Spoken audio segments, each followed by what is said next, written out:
Yeah, difficult game for us. I think there was parts of the game that we never quite got to grips with, and we'll move on. You know, we've always said one game at a time, and Washington are an incredibly talented group, and they punished us at times today.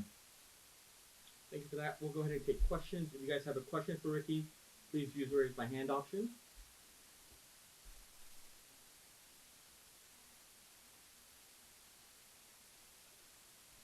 Theo, go ahead. Hey Ricky, unlucky today. We talked a lot about your, last few games, your stint, and how there's been some good performances. I think last week was a great example. Mm-hmm. Points double, couple of goals, gutting in the last minute, restart, things dip.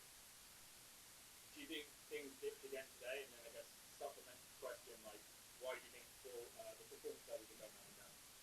Well, the performance wasn't where it needed to be because we lost 3-0. So yeah, I mean it wasn't at the level that we set and the standards we set. You know, I would say this week we've had some really big injuries hit the group, but that's no excuse. You know, that's an opportunity for other people to step up and step into the starting lineup and bring the energy that we talk about. But for us, you know, we know that in this moment we're in a difficult space and we have to stick together and we have to make sure that we turn up each week. We look after each other, we work together, and that's what we're going to keep doing. You know, we're going to take it one game at a time. We're going to focus on the next game, and that's what we can do right now. I've got two more questions. The last one I will be more positive. Just while we're kind of here, and I know it's one game at a time, but Mm-hmm. I guess my question is simple. Like, sort of, how did the Dash get here, bottom of the table, six defeats in a row? Just in your opinion, sort of, how did the team get to this point? Well, we've lost 6 games in a row. That's how we got to this point. Final thing for me then. Ryan Greece, great to see her back. Always great to see her come back after a long layoff. Obviously, first game as a mother is difficult. Just reflecting on that. Yeah, I mean, look, listen, she's been working incredibly hard. She worked incredibly hard away from Dash to get back and be ready to play before the end of the season. And she works every day. She's worked incredibly hard being in the building. And for us, it's great to see her step on the field. We've had 2 mums this season step back onto the field, and we're incredibly thankful that they're back on the field and they're helping us. So we're extremely excited for Ryan. Extremely excited for her. Thanks so much for your time today, Ricky. Appreciate it. Thank you. Steph, go ahead. Thank you. Hey, Coach. You mentioned sticking together with the team. Mm-hmm. I think there's 6 games left in the regular season. I'm just wondering, for you and your staff and the players specific to the Dash, what that might look like, especially in a league where, yes, any game could be the game where you turn around, but, being realistic about, like, we're not going to become, world beaters overnight, that sort of thing. What's the question?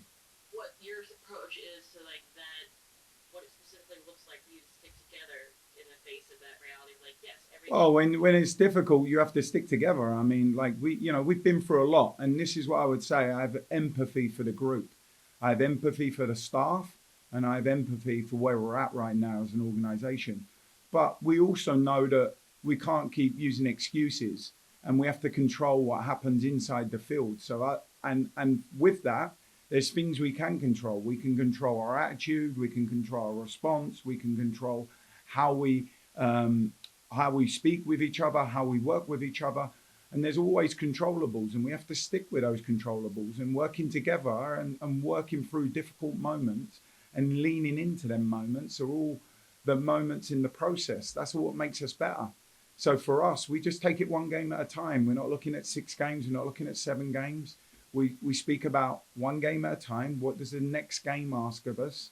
And then we try and prepare that way. I have an incredible staff that's working all the hours under the sun right now to make sure that we can be in a place where we can be successful. We have players that are working beyond the minutes that they're scheduled for at training to do extra work and try and improve our performances. We're just in a difficult space. And the most important thing is, while you're in that space, is that you lean into it, but you lean into it and stay together. And that's what we keep talking about. We're a team, we're a village, we look after each other, and we try and stick together. Are there any players you feel particularly highlight that attitude of sticking together? No, I mean, listen, I think the group does it. We speak about it all the time. We speak about ways in which we can work in better places where we can push each other, where we can drive each other. It's always a group effort, you know. No successful teams or organizations are there because of one player. They're there because of a collective effort. And that's the one thing we're constantly preaching on the field. We have to be together. We have to work together. And the more consistent we come with that mentality, the better the performances are going to start to be, the more consistent the performances are going to start to be. Thank you, Coach. Appreciate it. Alex, go ahead.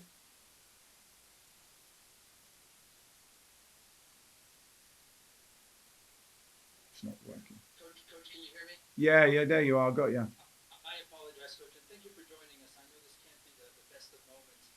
Just a game question early on with the handball call on Chapman. That changes your game plan, doesn't it? And you're down and you have to keep adjusting. Yeah, again, look, listen, it goes back to what I said before. Controllables, our response, you know, and like things, we keep getting these little things against us and we just have to control the way we respond. You know, this is a league that's unforgiving at times and some things haven't gone our way in the last couple of games, but how do we control that? Well, we respond and we forget about it. We put it to the side and we move on. And to be honest with you, I thought we did a really good job of moving on from that moment so early in the game. But yeah, you know, again, we perhaps give Rodman too much respect, and she's punished us with a second goal. So for me, it's the penalty is a penalty. If they think it's a penalty, it's a penalty, and we just have to move on and respond. Coach, we all have adversity in our lives. In your professional life, you have this adversity, bad luck, injuries, many things. How do you keep level about this? I know it can't be easy just being here this afternoon, knowing that you've got work to do for the next match. What guides you? What balances you? Is that a fair question?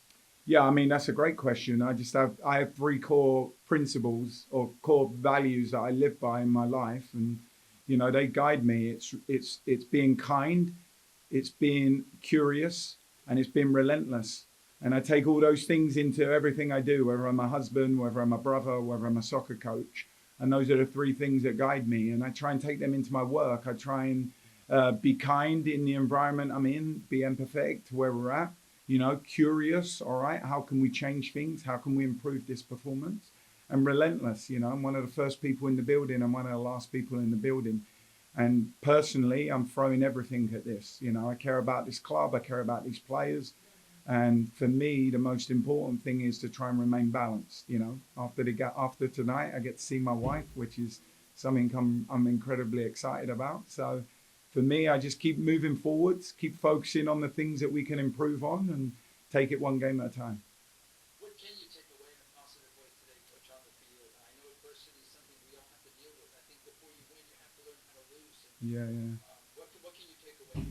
Well, the second half, I thought we adapted. You know, I thought in the first half we just gave them too much space. We jumped at times, and they're a team that will just play around you, and they did. They played around us, they played through us, and in the second half, I felt like we perhaps controlled the game a little bit more centrally. We didn't let them play through us. We kept the ball in front of us at times. We just perhaps wasn't as clean in possession as the ball as we wanted to be. So there's a response element to it. You know, we got punched in the face early in the first half, and we come out. Rodman scores an unbelievable goal, and we responded. We didn't collapse. We didn't feel sorry for ourselves. We didn't use excuses. We kept fighting. We kept working. We kept competing, and that's all you can ask for in these moments.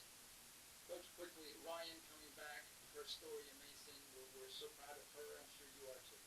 Yeah, I mean, again, I reinforce it. We're incredibly excited about Ryan being back on the field, and I think, you know, in the short time that she was on the field, there was moments of what Ryan brings to this group. She's attacking. She's dynamic. I think within the first 5 minutes she was on the field, she beat the fullback and whipped in 2 crosses.